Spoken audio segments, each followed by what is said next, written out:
because I can't stand the whole mock draft thing. Why? It's fun. Because it's a because I take honestly because I take them too seriously. I try. That's your problem. You just got to have some fun with it, John Yeah, McMullen. I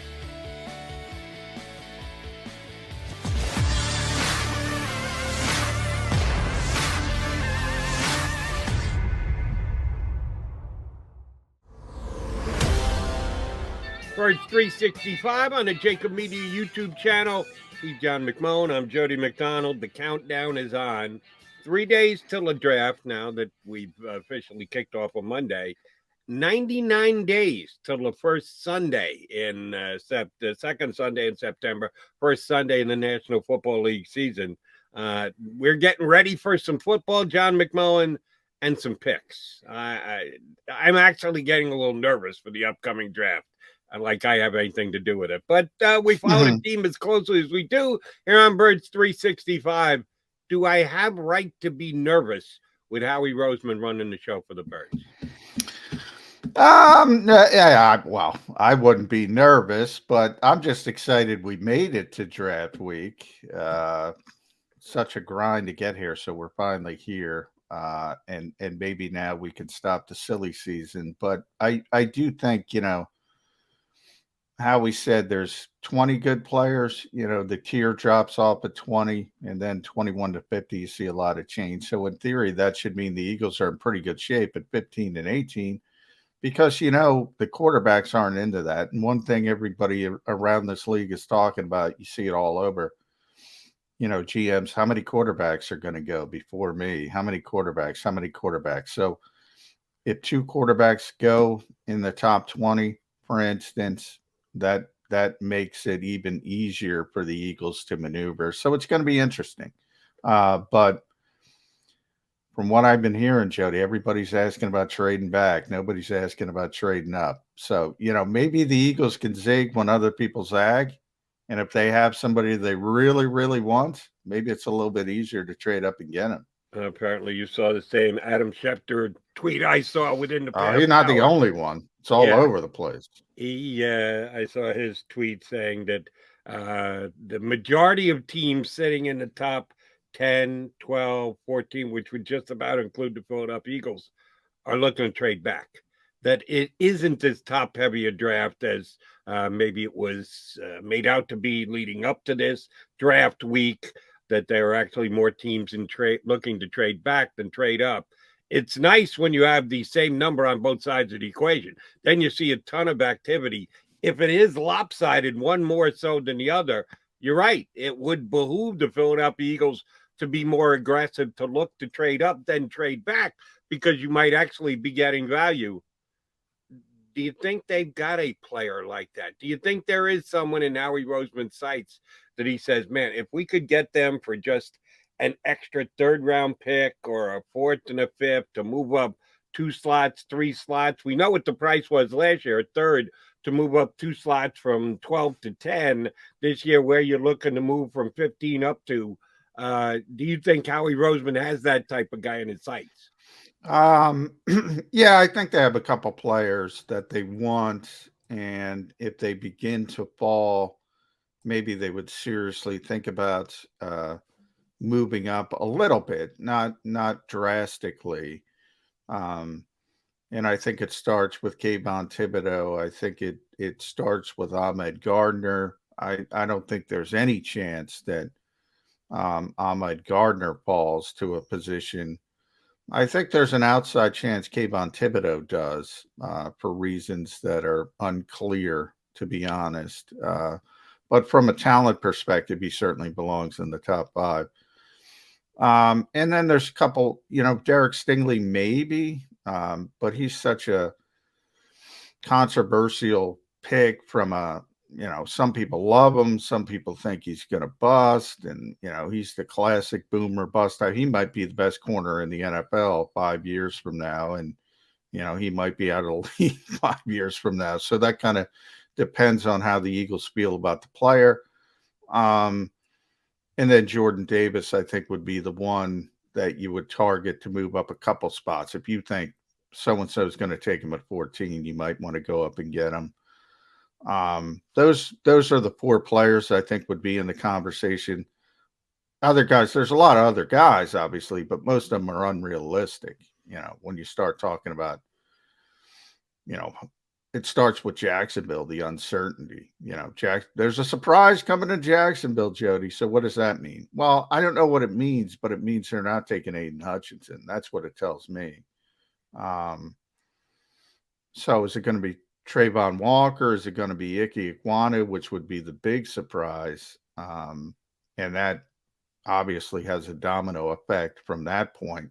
So it starts at the top with the Jacksonville Jaguars, who don't do a lot of things that other teams would do. So it's even more uncertainty and they would love to trade the heck out of there, but they can't. Nobody wants that number 1 overall pick because there's no quarterbacks worthy of that number 1 overall pick. Everybody's got their mock drafts. When do you put your final official mock draft up on SI? Wednesday I'm shooting for. Might be Thursday morning. And it's only mock draft, I might add, Jody. You haven't done one yet? No, I do Eagles only mock drafts. Oh, Eagles only. Okay. I only do 1 first round mock draft. And I'm not the only one. That's Wednesday. A pushback. That's a pushback because I can't stand the whole mock draft thing. Why? It's fun. Because because I take them too seriously. That's your problem. You just got to have some fun with it, John McMullen. Yeah, I try to make them make sense, and it takes a lot of work to do that with 32 teams. So I just, personal thing. I don't see much value in them, especially the early ones. Right. I mean, the guys who will put out a mock draft for next year on Monday of next week. Yeah, that's kind of ridiculous, but people eat that stuff up. So I try and keep it in its proper perspective. Well, and then, fans take them so serious too. So that's part of it as well. Not everybody, but they take them serious and they get really upset. How could you do this? How could you do that? And I'm like, oh, it doesn't really mean anything at this point because free agency hasn't started. I don't know who they're going to sign and all that kind of stuff. But yeah, if you like them, you like them. You can find plenty of them. You don't need mine.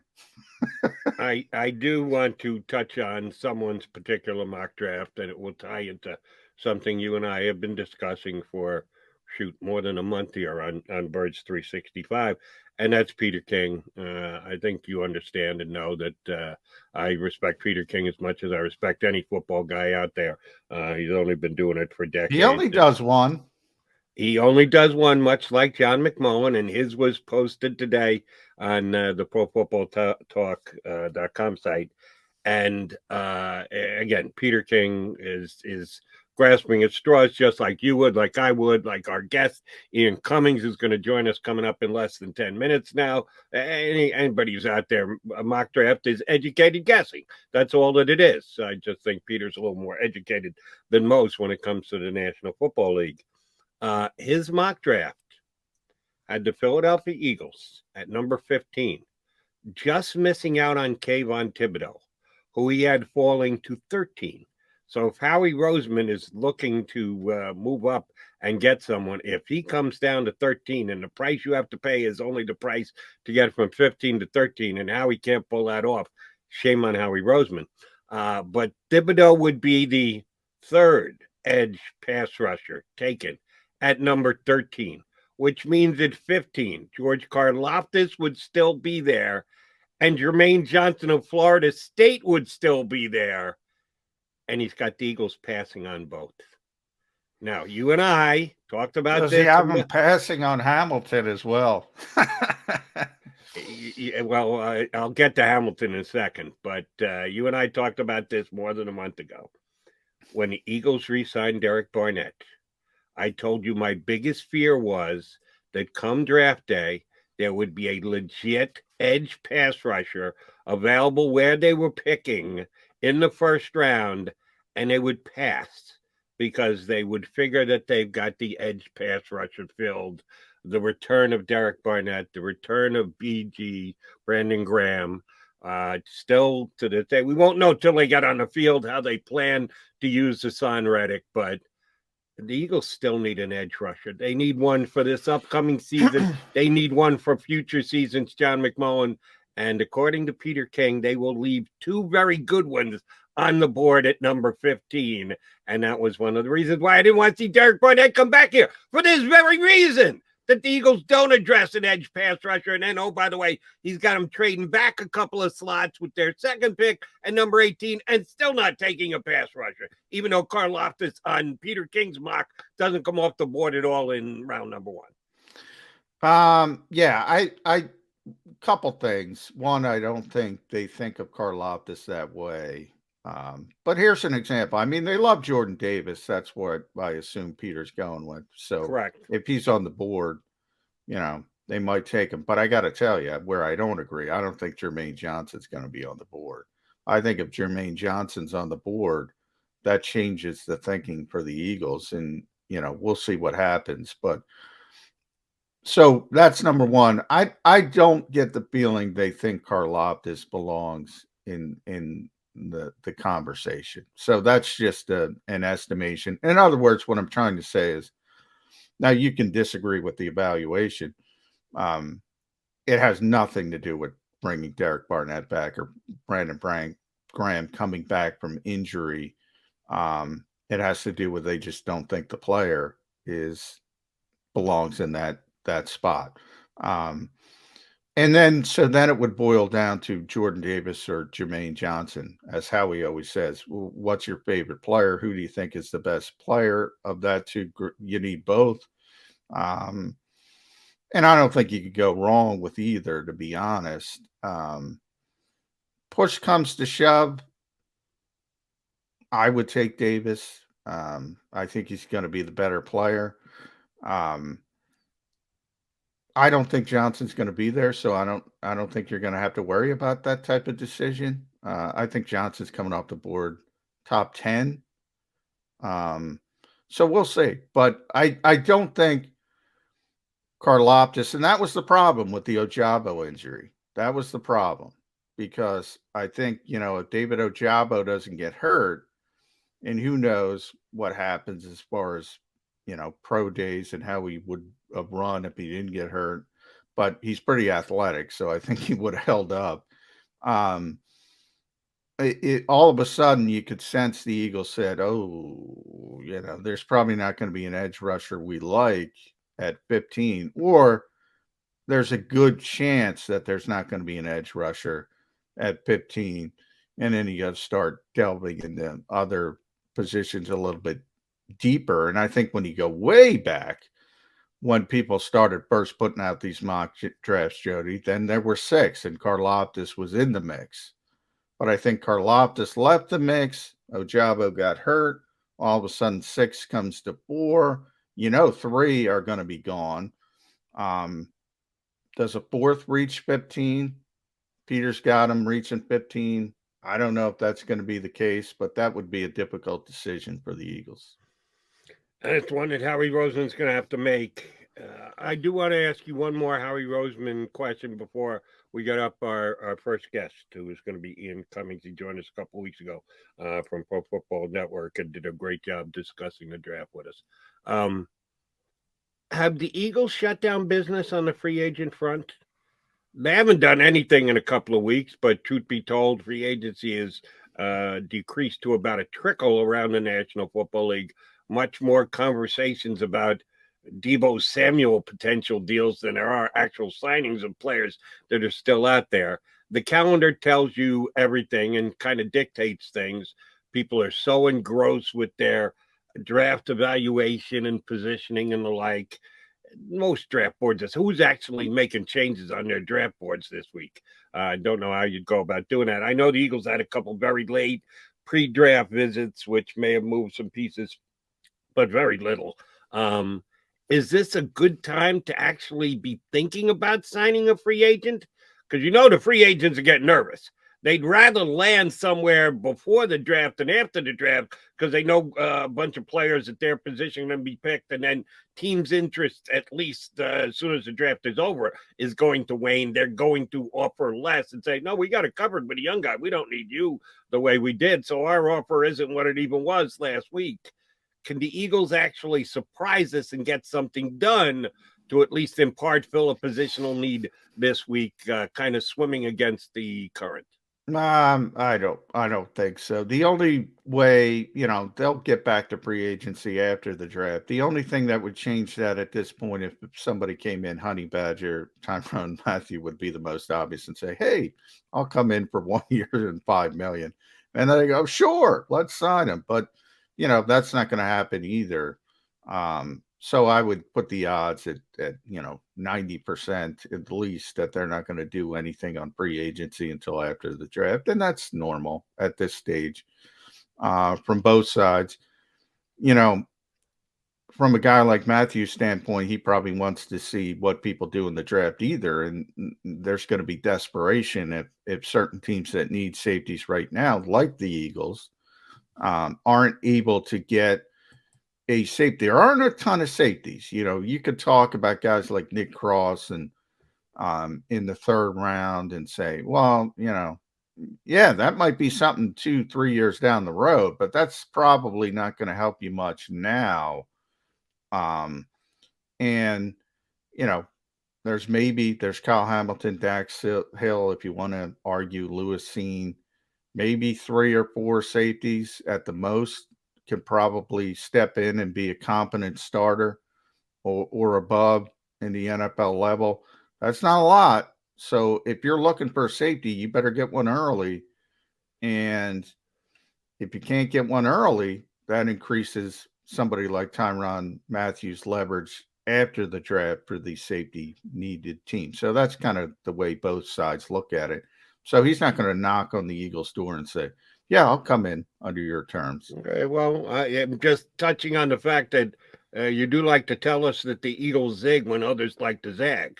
Well, if nobody's signing free agents this week, maybe there's a deal to be made while no one else is paying attention. There's a deal, Jody. It's a team-friendly deal. Team-friendly? Yeah, we'll sign it. Anything else? Now we're going to wait and see what happens. All right, well, just throwing it out there into the mix that maybe, just maybe, there's a meeting in the middle. You're right. I don't think anybody's going to grab a team-friendly deal as far as players go, but I know the Eagles aren't going to bust open the checkbook and overpay for anybody. Is there a deal in the middle that may actually fit the mix? All right, we're counting down the days to the NFL draft, and we've got a couple of JAKIB media functions coming up. You will not be in attendance for either one, are you? You're going to be down at Eagle headquarters. No, I'm going to be at the NovaCare complex, but everybody else in JAKIB Media is going to be at Ocean Casino and Resorts, right where we are right now. Jody McDonald. It's cold out here. It's really windy. It's windy okay. out. Didn't notice. My hair's not blowing in the wind, so I thought maybe it was just a calm and quiet day. No, we got the live broadcast down at Oceans. Email Krause if you want to go down, if you're from the area and you want to go down and kind of get into the celebratory mood down at Atlantic City at Oceans. And we've got another live broadcast that's just been added to the mix. Top Golf Swing Suite. That's coming up. No, I think it is at the Top Golf Swing Suite at Ocean. So that's where it's coming from. Okay, that's what it is. That's where it's coming from. Seth Joyner's going to be there. Mike Quick, D Gunn, Rob Ellis, Devin Caney. So a lot of people are going to be there, obviously, with Seth and Mike Quick. So if you're an Eagles fan, stop by at Ocean Casino and Resorts. Email Krause at JAKIB Media to get on the bus. There's going to be a bus going down, so you're going to be able to do it in luxury, Jody McDonald, and you can check out all the details at theoceanac.com. That is Thursday night for round number 1. When we come back, we'll get our first guest of the day up. Did a great job with us a couple of weeks ago. We're tapping into his insight for the draft again. Ian Cummings, Pro Football Network. Up next here on Birds 365.